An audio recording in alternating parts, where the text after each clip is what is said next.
네, 김혜영입니다. 깨달음에 대해서 얘기를 좀 해볼까 합니다.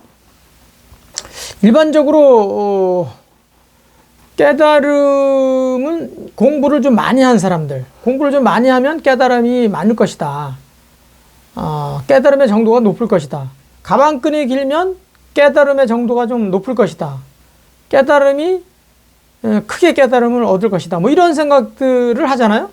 근데 제가 살아보니까 그렇지 않은 것 같아요. 깨달음이라는 것은 공부를 많이 하고 적게 하는 것과는 비례할 수 없다. 그러니까 공부를 많이 할수록 깨달음이 클 것이다 라는 것은 비례하지 않는다. 그렇다고 뭐 반비례한다는 것도 아니고 꼭 거기에 들어맞지는 않는 거 아닌가 이런 생각이 든다는 것이죠. 가령 이제 이를테면 제가 공부를 늦게 시작했지만 좀 다양하게 했죠. 좀 속된 말로 하면 가방끈이 좀 긴, 우리나라에서도 아마 가방끈 길기로 따지면 아마 저도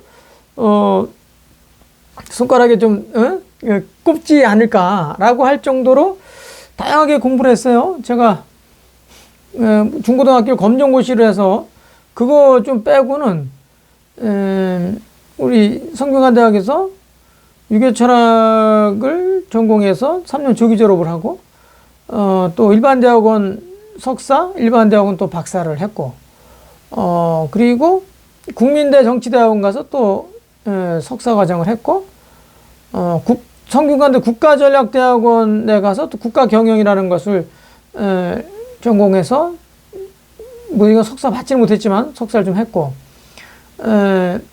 숭실대학교 노사관계대학원이라는 데를 또 가서 노동법학이라는 걸 좀 공부 좀 했었고 그리고 국민대학교 일반대학원 정치외교학과 가서 또 비교정치 전공을 해서 조금 뭐 학위는 받지는 못했지만 못한 건 아니고 안 한 거죠. 제가 중간에 너무 시간이 없어가지고 못한 거지.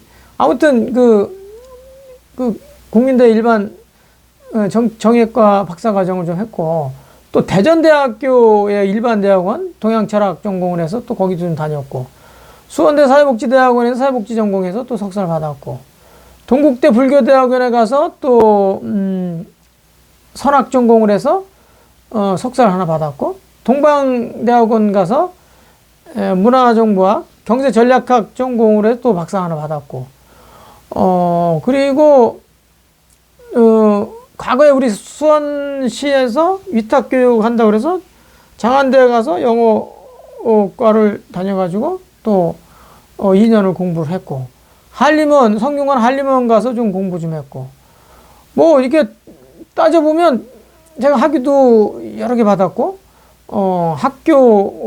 다양한 학교에 가서 속된 말로 가방끈 늘리기로 하면 뭐 정말 다양한 그런 공부를 했는데 그러면 정말 제가 깨달음이 많은 거냐.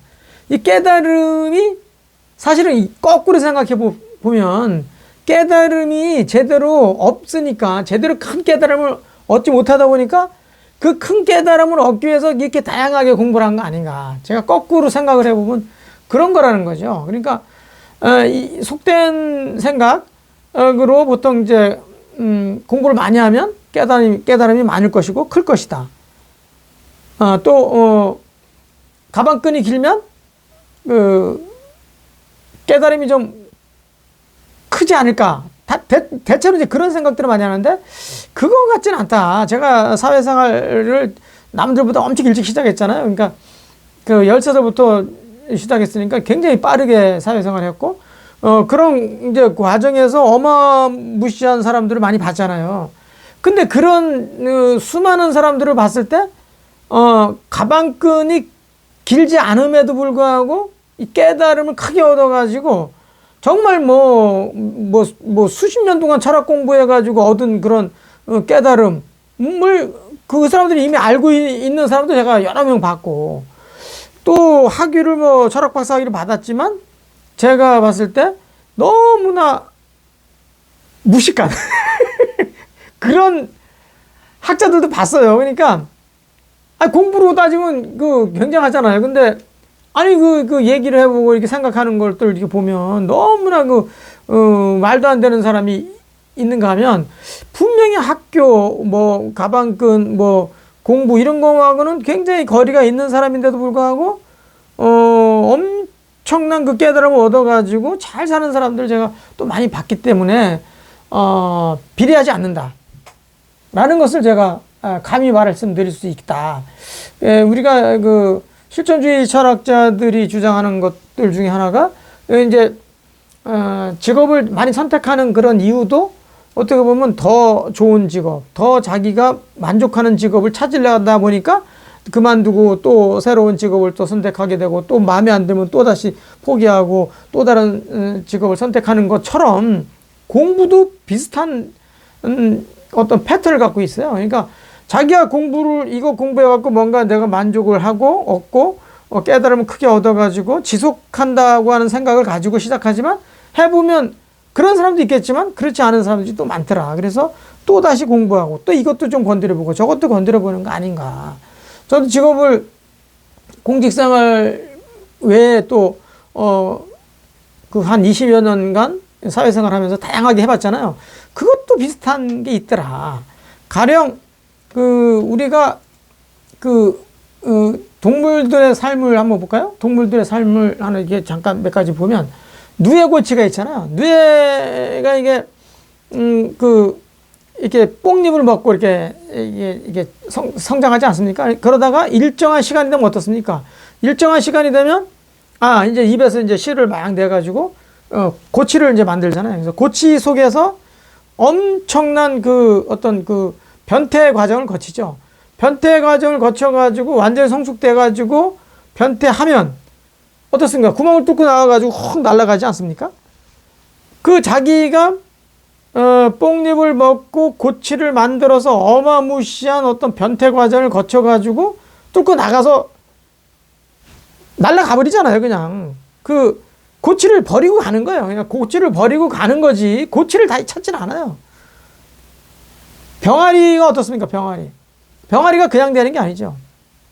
엄마 닭이 알을 낳아서 엄마 닭이 이제 품죠. 한 40여 도를 이렇게 유지하는데 일정한 성숙이 돼서 이제 완전히 이제 병아리가 될 쯤 되면 깨려고 하잖아요. 깨려고 할 때 그때 이제 쪽쪽 빤다고 그래서 줄이라고 그러고 엄마 닭이 바깥에서 나올 때가 됐구나. 이 녀석이 이제 병아리가 이제 새로운 세상으로 나올 때가 됐구나. 그러면 이제 바깥에서 탁 쪼아주잖아요. 그래서 이제 그 병아리가 나오려고 하는 게 줄. 엄마 닭이 바깥에서 쪼아주는 게 탁. 그래서 줄, 탁, 동시. 이런 말이 있잖아요. 그러니까 줄과 탁이 동시에 딱 이루어졌을 때 건강한 병아리가 이제 생산되는 거죠. 건강한 병아리가 딱 나오죠. 알을 깨고 나오는 그 과정이 무지하게 고통이 있는 거죠. 어마무시한 고통이 있는 거죠. 그러나 그걸 깨고 나오면 어떻습니까? 알을 찾습니까? 알을 찾지 않아요. 그냥 버리는 거죠. 버려버리고 도저히 더 이상 찾지 않아요. 우리 사람들은 어떻습니까? 우리들도 어머니 자궁 속에서 10달 동안 무단히도 살죠. 어머니와 교감하면서 어마무시하게 이제 그런 시간을 가져주면서 교감하면서 이제 태 속에서 살잖아요. 그러다가 우리가 성숙돼서 새로운 세상을 맞이하기 위해서는 나오잖아요. 자궁을 문을 열고 나오잖아요. 나오면 이제 태하고 멀어지는 거죠. 태하고 멀어지는 거죠.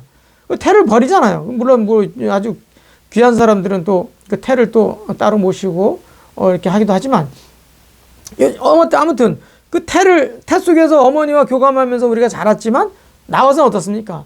태 속으로 뭐 들어가려고 하는 게 있습니까? 그렇지 않잖아요. 그냥 태 버리고 와서 우리가 지금 이렇게 살고 있지 않습니까? 이런 거예요, 이런 거. 자기가 살던 고향이라고 그래가지고 자꾸 찾지 않는다. 저도 늘 부끄러운 중에 하나가, 가끔 제가 연구소에서 제가 책들을 배경으로 뭐 유튜브도 찍고 또 이런 사람, 저런 사람들하고, 이야기하면서, 뭐 그런 그 책들, 내가, 연구하는 책들 뿐만 아니라 뭐 이런저런, 그 소양으로 삼을 수 있는 그런 교양, 이런 책들이 많잖아요. 그런 것들이 사실은 없어야 된다는 거예요. 연구소에서 그 책들을 통해 갖고 제가 깨달음을 많이 얻었잖아요. 그러면 완전히 버려야 되는데 지금 못 버리고 있잖아요.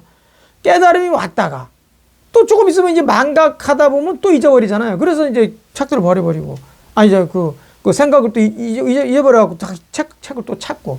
그러니까 버려서도 얼마든지 그 큰 깨달음으로 지속해야 되는데 그 지속 못하니까 자꾸 찾는 거야. 연구소에 가서 찾고 또 본 거 또 보고 또 보고. 그 깨달음이 없어서 그런 거다. 그것도 부족해가지고 또 여기 가서 배우고 저기 가서 배우고. 물론 뭐 가르쳐주러 다닌다고 또 공부하기 위해서 또 찾는 것도 많지만 가르쳐주기 위해서 찾는 게 아니라 이미 이 속에 다 들어있어야죠. 그 수많은 자료, 그런 어떤 지식과 지혜가 꽉 차 있으면 다 필요 없어요. 그 땅 버리면 되는 거예요.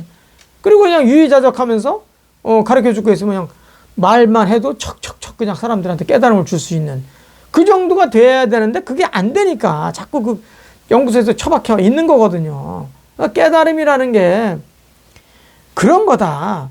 공부를 많이 해서, 또 가방끈이 길다고 해서 깨달음이 큰 게 아니다. 깨달음이라는 것은 어떤 형태로든 얻는데 그 얻은 깨달음을 어떻게 표출을 해서 세상을 살아갈 것이냐. 이것은 다 달라요, 사람마다. 그러니까 기계적으로 모두가 가방끈이 길면 세상을 잘 살아갈 것이다. 천만에 맞습니다. 제가 모두에도 말씀드렸지만 이런저런 다양한 공부를 해보니까 아직도 깨달음이 저는 많이 부족하구나. 그래서 아직도 이런 공부를 하려고 하고 저런 공부를 하려고 하는 거 아닌가. 이런 생각을 사실 뭐 오래전부터 했지만 오늘 또 샤워하면서 갑자기 생각이 나서 우리 시청자 여러분들하고 교감을 좀 해보려고 이렇게 하나 말씀을 드립니다. 마치도록 하겠습니다. 고맙습니다.